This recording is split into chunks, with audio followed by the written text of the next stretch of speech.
ಗೆಳೆಯರಿ, ನಿಮ್ಮೆಲ್ಲರಿಗೂ ಶ್ರೀವಿಕ್ ನ್ಯೂಸ್ಗೆ ಸ್ವಾಗತ ಸುಸ್ವಾಗತ.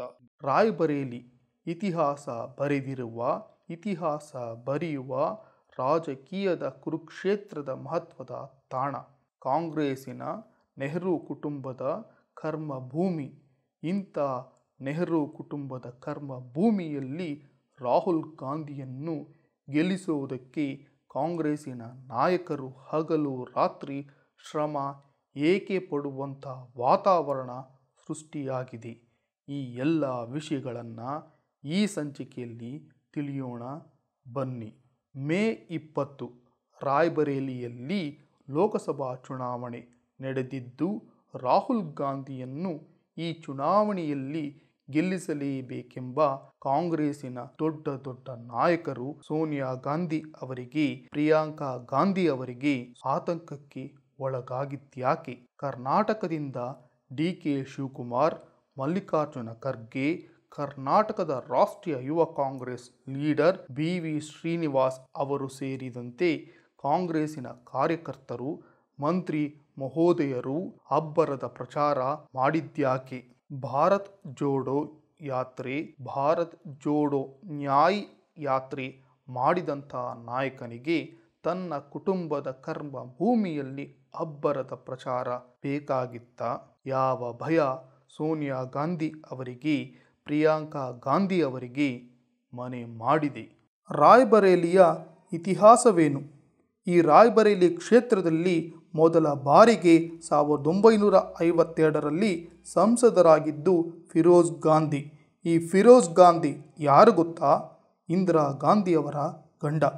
ಅವರೇ ರಾಯ್ಬರೇಲಿ ಕ್ಷೇತ್ರದಲ್ಲಿ ಮೊಟ್ಟ ಮೊದಲು ಆಯ್ಕೆ ಆಗಿದ್ದು ನೆಹರು ಕುಟುಂಬದವರು. 1957ರಲ್ಲೂ ಕೂಡ ಫಿರೋಜ್ ಗಾಂಧಿಯವರೇ ಸಂಸದರಾಗಿದ್ದರು. 1960ರಲ್ಲಿ ಕಾಂಗ್ರೆಸ್ಸಿನಿಂದ ಆರ್.ಪಿ. ಸಿಂಗ್, 1962ರಲ್ಲಿ ಬೈಜನಾಥ್ ಕುರಿಲ್ ಕಾಂಗ್ರೆಸ್ಸಿನಿಂದ ಸಂಸದರಾದರು. ನಂತರ 1967ರಿಂದ ಈ ಕ್ಷೇತ್ರ ಇಂದಿರಾ ಗಾಂಧಿಯ ಕ್ಷೇತ್ರವಾಗಿ ಪರಿವರ್ತನೆಯಾಯಿತು.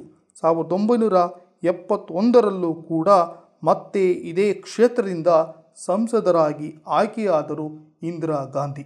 ಕಾರಣಾಂತರಗಳಿಂದ ಇಂದಿರಾ ಗಾಂಧಿ ಅವರು ರಾಷ್ಟ್ರಪತಿಗಳಾದ ಫಕ್ರುದ್ದೀನ್ ಅಲಿ ಅಹಮದ್ ಅವರಿಂದ ಎಮರ್ಜೆನ್ಸಿ ಘೋಷಣೆ ಮಾಡಿದರು. 1975ರಿಂದ 1977ರವರೆಗೂ 21 ತಿಂಗಳುಗಳು. ಇದರಿಂದ ನೊಂದು ದುಃಖಿತರಾದ ಜನರು ಕೋಪಗೊಂಡು ಇಂದಿರಾ ಗಾಂಧಿಯನ್ನು ಸೋಲುವಂತೆ ಮಾಡಿದರು. 1977ರಲ್ಲಿ ನಡೆದ ಚುನಾವಣೆಯಲ್ಲಿ ಜನತಾ ಪಾರ್ಟಿ ಅಲಿಯನ್ಸ್ ರಾಜ್ ನಾರಾಯಣ್ ಅವರನ್ನು ಗೆಲ್ಲಿಸಿದರು ಜನರು.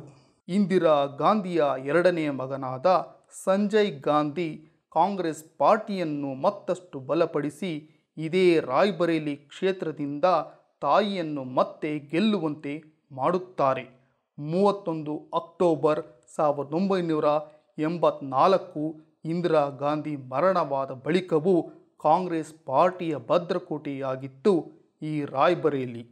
1996 ಹಾಗೂ 1998ರಲ್ಲಿ ಅಶೋಕ್ ಸಿಂಗ್ ಬಿಜೆಪಿಯಿಂದ ಗೆದ್ದಿದ್ದರು. ಅದನ್ನು ಬಿಟ್ಟರೆ ಇದನ್ನು ಕಾಂಗ್ರೆಸ್ಸಿನ ಕರ್ಮಭೂಮಿ ಎಂದೇ ನಂಬಲಾಗುತ್ತದೆ. 1999 ಕಾಂಗ್ರೆಸ್ಸಿನಿಂದ ಸತೀಶ್ ಶರ್ಮಾ ಗೆದ್ದಿದ್ದರು. 2004ರಿಂದ 2019ರವರೆಗೂ ಸೋನಿಯಾ ಗಾಂಧಿ ಗೆದ್ದುಕೊಂಡೇ ಬಂದಿದ್ದಾರೆ. ಅಂದರೆ ಈ ರಾಯ್ಬರೇಲಿ ಕ್ಷೇತ್ರದಲ್ಲಿ ಒಟ್ಟು 20 ಲೋಕಸಭಾ ಚುನಾವಣೆ ನಡೆದಿದ್ದು 17 ಬಾರಿ ಕಾಂಗ್ರೆಸ್ಸೇ ಇಲ್ಲಿ ಗೆದ್ದಿದೆ. ಇಂಥ ಭದ್ರಕೋಟೆಯಾಗಿರುವ ರಾಯ್ಬರೇಲಿಯಲ್ಲಿ ರಾಹುಲ್ ಗಾಂಧಿಗೆ ಅಬ್ಬರದ ಪ್ರಚಾರ ಯಾಕೆ ಬೇಕು? ಕಾಂಗ್ರೆಸ್ ಪಕ್ಷದವರಿಗೆ ಕಾಡುತ್ತಿರುವ ಭಯ ಏನು? ಅಮೇಥಿಯನ್ನು ಬಿಟ್ಟು ರಾಯ್ಬರೇಲಿಯಿಂದ ರಾಹುಲ್ ಗಾಂಧಿ ನಾಮಪತ್ರ ಸಲ್ಲಿಸಿದ್ದೇಕೆ? ವಯನಾಡಿನಲ್ಲಿ ರಾಹುಲ್ ಗಾಂಧಿ ಗೆಲ್ಲೋದಿಲ್ವಾ? ಎರಡನೇ ಬಾರಿ ರಾಯ್ಬರೇಲಿಯಲ್ಲಿ ಸ್ಪರ್ಧಿಸುತ್ತಿರುವುದು ಯಾಕೆ? ಈ ಎಲ್ಲ ಕುತೂಹಲದ ಸಂಗತಿಗಳಿಗೆ ಉತ್ತರ ಏನು? ಅಮೇಥಿಯಿಂದ ರಾಯ್ಬರೇಲಿಗೆ ಏಕೆ ಹೋದರು ರಾಹುಲ್ ಗಾಂಧಿ? ರಾಹುಲ್ ಗಾಂಧಿ ಅಮೇಥಿಯನ್ನು ಎರಡನೇ ಕ್ಷೇತ್ರವಾಗಿ ವಯನಾಡಿನ ನಂತರ ಆಯ್ಕೆ ಮಾಡಿಕೊಂಡಿದ್ದರೆ ಬಿಜೆಪಿಯಿಂದ ರಾಹುಲ್ ಗಾಂಧಿಗೆ ಎದುರಾಳಿಯಾಗಿ ಸ್ಮೃತಿ ಇರಾನಿ ಇರುತ್ತಿದ್ದರು. ಜಿದ್ದಾಜಿದ್ದಿ ಫೈಟ್ ಇರುತ್ತಿತ್ತು. ಸ್ಮೃತಿ ಇರಾನಿ ಒಂದು ಸಲ ಚುನಾವಣೆಯಲ್ಲಿ ಸೋತು ಎರಡನೆಯ ಬಾರಿಗೆ ರಾಹುಲ್ ಗಾಂಧಿಯನ್ನು ಸೋಲಿಸಿದರು. 4,68,514 ಮತಗಳನ್ನು ಪಡೆದು ಜಯ ಕಹಳೆಯನ್ನು ಊದಿದರು. ಮೋದಿ ನೇತೃತ್ವದ ಅವಧಿಯಲ್ಲಿ ಅನೇಕ ಅಭಿವೃದ್ಧಿಯ ಕಾರ್ಯಕ್ರಮಗಳನ್ನು ಮಾಡಿ ಅಂಕಿ ಅಂಶದೊಂದಿಗೆ ರಾಹುಲ್ ಗಾಂಧಿಗೆ ಚಾಲೆಂಜಿಂಗ್ ಸ್ಟಾರ್ ಆಗಿ ನಿಂತಿದ್ದಾರೆ ಸ್ಮೃತಿ ಇರಾನಿ. ಅವರು ಹೇಳುವ ಪ್ರಕಾರ 2014ರಲ್ಲಿ 83.8 ಮನೆಗಳಲ್ಲಿ ಶೌಚಾಲಯಗಳು ಇರಲಿಲ್ಲ. ಸ್ಮೃತಿ ಇರಾನಿ ಬಂದ ಮೇಲೆ 4 ಲಕ್ಷ ಮನೆಗಳಿಗೆ ಶೌಚಾಲಯ ನಿರ್ಮಿಸಲಾಗಿದೆ. 2014ರಲ್ಲಿ 40 ಗ್ರಾಮಕ್ಕೆ ವಿದ್ಯುತ್ತೇ ನೀಡಿರಲಿಲ್ಲ. ಈಗ ಮನೆ ಮನೆಗೂ ಗ್ರಾಮ ಗ್ರಾಮಕ್ಕೂ 100% ವಿದ್ಯುತ್ ನೀಡಲಾಗಿದೆ. 2014ರಲ್ಲಿ ನೀರಿನ ಸೌಲಭ್ಯ ಇರಲಿಲ್ಲ. ಈಗ 4 ಲಕ್ಷ ಮನೆಗೆ ನೀರಿನ ಸೌಲಭ್ಯ ಒದಗಿಸಲಾಗಿದೆ. 2014ರಲ್ಲಿ ಕೆಲವರಿಗಷ್ಟೇ ಗ್ಯಾಸ್ ಸಿಲಿಂಡರ್ ಇದ್ದವು. 2024ರ ಹೊತ್ತಿಗೆ 2.20 ಲಕ್ಷ ಜನರಿಗೆ ಗ್ಯಾಸ್ ಸಿಲಿಂಡರ್ ಸಿಗುವಂತೆ ಮಾಡಲಾಗಿದೆ ಮೋದಿ ಸರ್ಕಾರದಲ್ಲಿ. 2014ರಲ್ಲಿ ರೈಲು ನಿಲ್ದಾಣ ಗಬ್ಬು ನಾರುತ್ತಿತ್ತು. 2024ರ ಹೊತ್ತಿಗೆ ಹೈಟೆಕ್ ರೈಲು ನಿಲ್ದಾಣವಾಗಿದೆ. ಕೃಷಿ ವಿಜ್ಞಾನ ಕೇಂದ್ರ ಇರಲಿಲ್ಲ. ಕೃಷಿ ವಿಜ್ಞಾನ ಕೇಂದ್ರ ಬಂತು. ಹೆಚ್ಚು ಜನರಿಗೆ ಬ್ಯಾಂಕ್ ಖಾತೆ ಇರಲಿಲ್ಲ. 10 ಲಕ್ಷ ಜನರಿಗೆ ಜನಧನ್ ಬ್ಯಾಂಕ್ ಖಾತೆ ತೆರೆಯಲಾಗಿದೆ. ರಾಹುಲ್ ಗಾಂಧಿಯ ಕಾಲದಲ್ಲಿ 200 ಕೈಗಾರಿಕೆಗಳು ಬಂದ್ ಆಗಿತ್ತು. ಮೋದಿ ಕಾಲದಲ್ಲಿ 6,000 MSMEಗೆ ಚಾಲನೆ ನೀಡಲಾಗಿದೆ. ಅಮೇಥಿ ಅಭಿವೃದ್ಧಿಯ ಕಡೆಗೆ ಹೋಗುತ್ತಿದೆ. ಹೀಗಾಗಿ ಜನ ಬಿಜೆಪಿಗೆ ವೋಟ್ ಹಾಕುತ್ತಾರೆ ಅಂತ ಹೇಳುತ್ತಿದ್ದಾರೆ ಸ್ಮೃತಿ ಇರಾನಿ. ಇದರ ಜೊತೆಗೆ ರಾಹುಲ್ ಗಾಂಧಿ ರಾಯ್ಬರೇಲಿಯಲ್ಲಿ ಸ್ಪರ್ಧಿಸಿ ಒಳ್ಳೆ ಕೆಲಸ ಮಾಡಿದ್ದಾರೆ ಅಂದರು. ರಾಯ್ಬರೇಲಿಯಲ್ಲಿ ರಾಹುಲ್ ಗಾಂಧಿ ಗೆಲ್ಲುತ್ತಾರಾ? ರಾಯ್ಬರೇಲಿ ಕಾಂಗ್ರೆಸ್ಸಿನ ಕರ್ಮ ಭೂಮಿಯಾಗಿದ್ದರೂ ಗೆಲ್ಲುವುದು ಸುಲಭದ ಕೆಲಸವಲ್ಲ ರಾಹುಲ್ ಗಾಂಧಿಗೆ. ಇಲ್ಲಿ ಕಾಂಗ್ರೆಸ್ 17 ಬಾರಿ ಗೆದ್ದಿದೆ. ಸುಮಾರು 66 ವರ್ಷ ಆಳ್ವಿಕೆ ಮಾಡಿದೆ. ಈ ರಾಯ್ಬರೇಲಿಯನ್ನು ಕಾಂಗ್ರೆಸ್ ಭೂಸ್ವರ್ಗವನ್ನಾಗಿ ಮಾಡಬಹುದಾಗಿತ್ತು. ಇಂದಿಗೂ ಅಲ್ಲಿ ಹೆಚ್ಚಿನ ಜನರು ಮೂಲಭೂತ ಸೌಕರ್ಯಕ್ಕಾಗಿಯೇ ಹೋರಾಡುತ್ತಿದ್ದಾರೆ. ಒಬ್ಬ MLA, MP ತಮ್ಮ ತಮ್ಮ ಕ್ಷೇತ್ರವನ್ನು ಅಭಿವೃದ್ಧಿಯ ಕಡೆಗೆ ತೆಗೆದುಕೊಂಡು ಹೋಗುತ್ತಾರೆ. ನೆಹರು ಕುಟುಂಬದವರಾಗಲಿ ಕಾಂಗ್ರೆಸ್ಸಿನ ಪಕ್ಷದವರಾಗಲಿ ರಾಯ್ಬರೇಲಿ ಕ್ಷೇತ್ರವನ್ನು ಅಭಿವೃದ್ಧಿಯ ಕಡೆಗೆ ತೆಗೆದುಕೊಂಡು ಹೋಗಿಲ್ಲ. ಅಂತ ಜನರಲ್ಲಿ ಕೋಪ ಮನೆ ಮಾಡಿದೆ. ಜನರಲ್ಲಿನ ಈ ಕೋಪವನ್ನು ಕಮ್ಮಿ ಮಾಡಲು, ಜನರಲ್ಲಿ ಈ ಕೋಪ ತೆಗೆದು ಹಾಕಲು ಪ್ರಿಯಾಂಕಾ ಗಾಂಧಿ ಅವರು 2 ವಾರಗಳಿಂದ ಅಲ್ಲಿ ಠಿಕಾಣೆ ಹೂಡಿದ್ದಾರೆ. ದಿನಕ್ಕೆ 4ರಿಂದ 5 ಸಭೆಗಳನ್ನು ಮಾಡುತ್ತಾ ಮೋದಿ ಸರ್ಕಾರವನ್ನು 10 ವರ್ಷಗಳಿಂದ ಏನು ಮಾಡಿದ್ದಾರೆ, ಏನು ಅಭಿವೃದ್ಧಿಯ ಕಾರ್ಯಕ್ರಮ ಮಾಡಿದ್ದಾರೆ ಅಂತ ವಾಗ್ದಾಳಿ ಮಾಡುತ್ತಿದ್ದಾರೆ. ಇದಕ್ಕೆ ಕಾಂಗ್ರೆಸ್ಸಿನ ಘಟಾನುಘಟಿಗಳು ಸಪೋರ್ಟ್ ಮಾಡುತ್ತಿದ್ದಾರೆ. ಆದರೆ 66 ವರ್ಷಗಳಿಂದ ಇವರೂ ಏನು ಮಾಡಿದ್ದಾರೆ? ಇದಕ್ಕೆ ಜನರು ಮಣಿಯುತ್ತಾರೋ ಇಲ್ಲವೋ. ಆದರೆ INDIA ಕೂಟದ ಸಮಾಜವಾದಿ ಪಾರ್ಟಿಯ ನೆರವು ರಾಹುಲ್ ಗಾಂಧಿಯವರನ್ನು ಗೆಲ್ಲಿಸಬಹುದು. ಏಕೆಂದರೆ ಅಲ್ಲಿನ 5 ವಿಧಾನಸಭಾ ಕ್ಷೇತ್ರದಲ್ಲಿ 4 ಸಮಾಜವಾದಿ ಪಾರ್ಟಿ ಗೆದ್ದಿದೆ, 1 ಬಿಜೆಪಿ ಗೆದ್ದಿದೆ. ಬಿಜೆಪಿಯ ಆಂತರಿಕ ಕಲಹಗಳು ರಾಹುಲ್ ಗಾಂಧಿಗೆ ವರದಾನವಾಗಬಹುದು. ರಾಯ್ಬರೇಲಿಯಲ್ಲಿ ದಿನೇಶ್ ಪ್ರತಾಪ್ ಸಿಂಗ್ ಗೆಲ್ಲುತ್ತಾರಾ?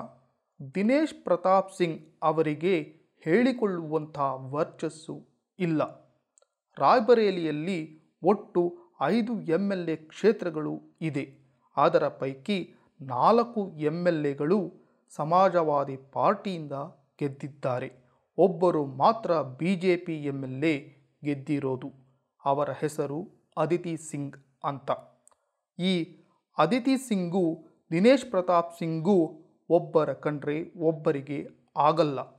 ದಿನೇಶ್ ಪ್ರತಾಪ್ ಸಿಂಗ್ ಪರವಾಗಿ ನಾನು ಪ್ರಚಾರ ಮಾಡೋದಿಲ್ಲ ಅಂತ ನೇರವಾಗಿ ನುಡಿದಿದ್ದಾರೆ ಅದಿತಿ ಸಿಂಗ್. ಕಳೆದ ಬಾರಿ ಸೋನಿಯಾ ಗಾಂಧಿಯ ಎದುರಾಳಿಯಾಗಿ ನಿಂತು ಸೋತು ಹೋಗಿದ್ದಾರೆ ದಿನೇಶ್ ಪ್ರತಾಪ್ ಸಿಂಗ್. ಹಾಗೆ ಸೋತಿದ್ದರೂ ಸೋನಿಯಾ ಗಾಂಧಿಯ ಮತಗಳನ್ನು ಕುಗ್ಗಿಸುವುದರಲ್ಲಿ ಯಶಸ್ವಿಯಾಗಿದ್ದಾರೆ ದಿನೇಶ್ ಪ್ರತಾಪ್ ಸಿಂಗ್ ರಾಯ್ಬರೇಲಿಯಲ್ಲಿ. 2019 ಚುನಾವಣೆಯಲ್ಲಿ ಸೋನಿಯಾ ಗಾಂಧಿ 1,67,188 ಮತಗಳ ಅಂತರದಲ್ಲಿ ವಿಜಯ ಮಣಿಮಾಲೆ ತಮ್ಮದಾಗಿಸಿಕೊಂಡಿದ್ದರು. ದಿನೇಶ್ ಪ್ರತಾಪ್ ಸಿಂಗ್ ಪಡೆದದ್ದು ಒಟ್ಟು ಮತಗಳು 3,67,740. ಅಮೇಥಿಯಲ್ಲಿ ರಾಹುಲ್ ಗಾಂಧಿಯ ಎದುರಾಳಿಯಾಗಿ ನಿಂತ ಬಿಜೆಪಿ ಅಭ್ಯರ್ಥಿ ಸ್ಮೃತಿ ಇರಾನಿ ಮೊದಲನೆಯ ಸಲ ಸೋತು ಎರಡನೆಯ ಬಾರಿ ವಿಜಯ ಕಹಳೆಯನ್ನು ಊದಿದರು. ರಾಯ್ಬರೇಲಿಯಲ್ಲಿ ಇದೇ ರೀತಿ ಆಗಬಹುದು ಅಲ್ವಾ? ಸೋನಿಯಾ ಗಾಂಧಿಯವರು ಈ ಬಾರಿ ರಾಯ್ಬರೇಲಿಯಲ್ಲಿ ಸ್ಪರ್ಧೆ ಮಾಡದೆ ರಾಜಸ್ಥಾನದಿಂದ ನೇರವಾಗಿ ರಾಜ್ಯಸಭೆಗೆ ಆಯ್ಕೆಯಾಗಿ ಹೋಗಿದ್ದಾರೆ. ತಾಯಿಯನ್ನು, ತಮ್ಮ ಕುಟುಂಬವನ್ನು ಗೆಲ್ಲಿಸಿಕೊಂಡು ಬರುತ್ತಿದ್ದ ರಾಜಕೀಯ ಕರ್ಮಭೂಮಿಯನ್ನು ರಾಹುಲ್ ಗಾಂಧಿ ಕಾಂಗ್ರೆಸ್ ನಾಯಕರು ಉಳಿಸಿಕೊಳ್ಳುತ್ತಾರಾ?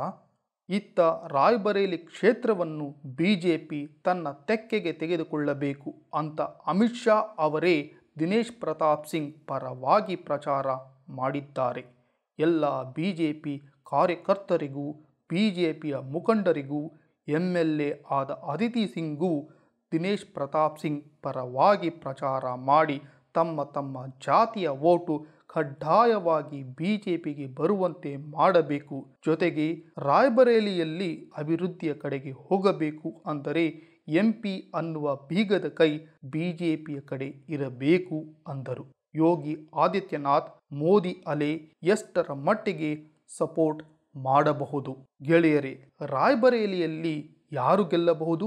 ವಂಶವೃಕ್ಷವಾದ ಮೂರನೇ ತಲೆಮಾರಾದ ರಾಹುಲ್ ಗಾಂಧಿಯ ಅಥವಾ ಬಿಜೆಪಿಯ ದಿನೇಶ್ ಪ್ರತಾಪ್ ಸಿಂಗ?